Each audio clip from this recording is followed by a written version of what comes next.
எப்படி வெஸ்ட்டில் வந்து நல்ல அடல்ட் ஃபிலிம் பண்ணுறாங்க அப்படின்றத வந்து நான் எப்போவுமே அப்சர்வ் பண்ணியிருக்கேன்.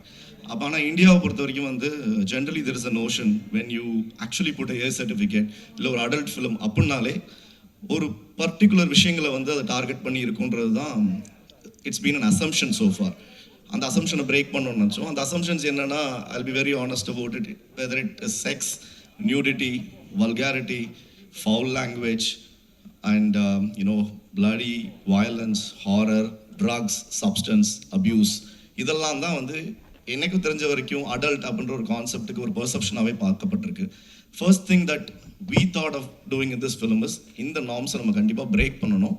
அப்படி ஒரு அடல்ட் கண்டென்ட் நம்ம பண்ணி அடல்ட்டுன்ற ஒரு விஷயத்துக்கு ஒரு புது டைமென்ஷனை கொடுக்கணும்னு நாங்கள் ஆசைப்பட்டோம். அந்த ஆசை 100% நிறைவேறிச்சு. அது 200% நீங்களும் பார்த்துட்டு நம்புவீங்கன்றது நாங்கள் நம்புகிறோம். ஏன்னா ட்ரெய்லர் பார்த்தோன்னே எங்களுக்குலாம் அந்த மாதிரி ஒரு ரியாக்ஷன் இருந்துச்சு. உங்களுக்கு எப்படி இருந்துச்சு சார் இந்த ரியாக்ஷன்? நான் இப்பெல்லாம் ரியாக்டே பண்ண மாட்டேங்க. ஆக்சுவலாக உங்கள் ரியாக்ஷன் தான் எனக்கு பயமாக இருக்குது ஆக்சுவலாக.